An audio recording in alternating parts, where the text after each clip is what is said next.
Hey, welcome to the channel. If it's your first time stopping by, my name's Dee. Today I want to talk about, can you live in the Gambia? Can you live in Africa? I can't talk about the whole of Africa because it's the Gambia that I've spent the most time in, and I've recently returned to the UK. So if it's your first time stopping by, welcome, welcome, welcome. If you've been here before, welcome back, welcome back, welcome back. So, can you live in the Gambia?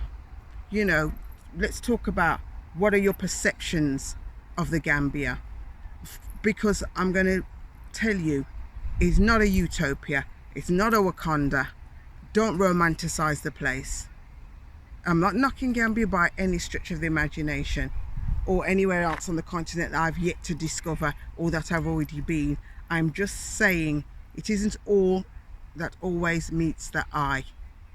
And there's a lot of in-depth discussion that you need to have with yourselves and with anybody who's coming on that journey with you. So that's what I want to say first and foremost. So let's be realistic. Let's be realistic. And when I say let's be realistic, that will most definitely depend upon the perspective that you're coming from. And that perspective will be very different for different people, and I'm only going to scratch the scratch with the perspectives. So if you're running for your life, anywhere is going to be better than where you're at. If you're facing racism, torture, terrorism of not the traditional type, but bullying, harassment, I consider those things to be terrorism. If you're facing any of those things, you're going to say, for sure, anywhere's going to be better than there. So I'm not going to take away, and that's not my right to take away from anybody who is coming to the Gambia for any particular reason. The reason is personal to you. I just want to say, consider everything. Just like if you was relocating anywhere else, do your research, do your due diligence, and have all those considerations before you do that. I would always say first visit. Some people will say, forget that, I don't have time, I don't have money for all of that. Let me just pack my stuff and get that out of there. So each to his own, but these are just my small words of, I think, from the information that I generally get, that the most of Africa is quite slow. So pace of life is one thing. I strongly suggest, and I can't suggest it long enough and hard enough, so I'm going to say that's my number 2. They're in no particular order, that you want to consider your streams of income. How are you going to make your money? Some of these things we'll get into a little bit further at some other points, but I just want to brush by them and mention them. Streams of income. Totally so important. Streams of income. How are you going to manage your money? Have you got residual income? And so on and so forth. So number 3, I hate the word scam, so I'm going to say people who are being disingenuous. Those people are all over the world. They're not specific to the Gambia, but just be mindful and wary of people. What do they always say? There's no such thing as a free lunch. And also, if what do they also say? If it's too good to be true, it probably isn't. So be mindful. People may present themselves as many things, but their ultimate agenda may be hidden. So, and that applies everywhere.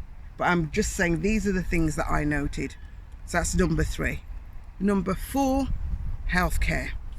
Healthcare obviously exists in the Gambia. They've got some very good systems if you have the revenue, but also if you have a long-lasting, debilitating disease or condition, or something that's quite chronic, maybe the Gambia is not for you, because it doesn't really have the facilities in place to look after all those health considerations.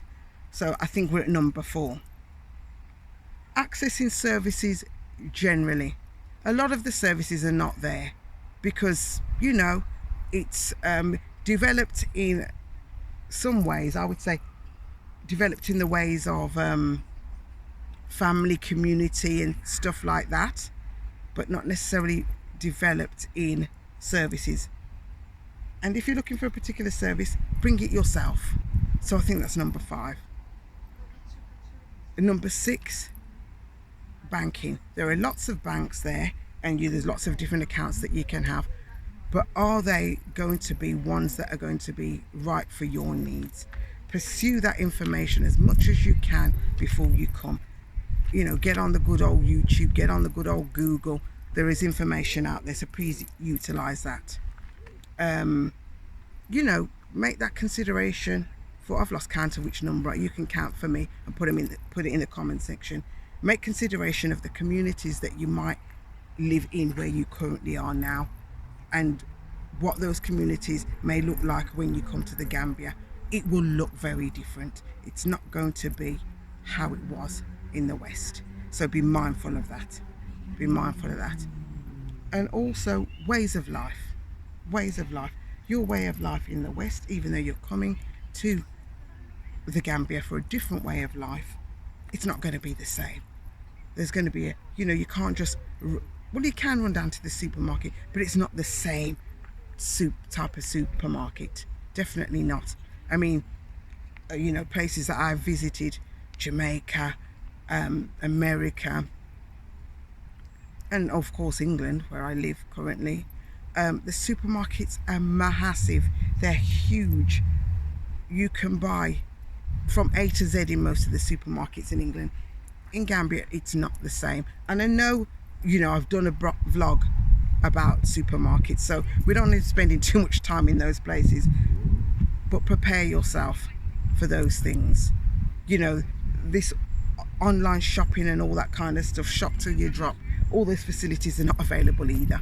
So be mindful of that. The language is very much different. Although the language, the national language is English, and they speak, as you know by now, a whole host of other languages.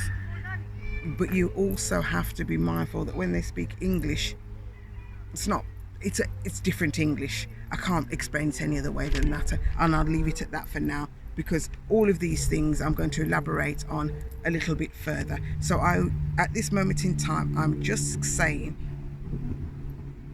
can you live in Gambia? Can you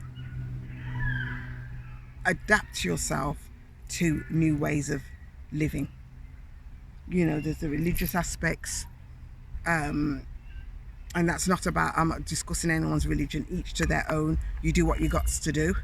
I'm just saying that might be a whole new fresh look for some people who haven't experienced perhaps the way people participate in their religion or their faith or their beliefs, whatever you want to call it.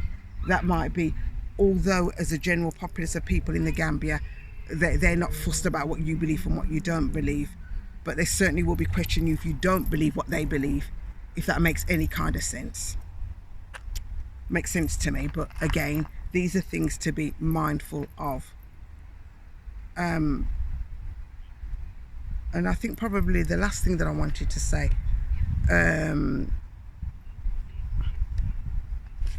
is the culture, the food, the dress, the vibe, the way of living.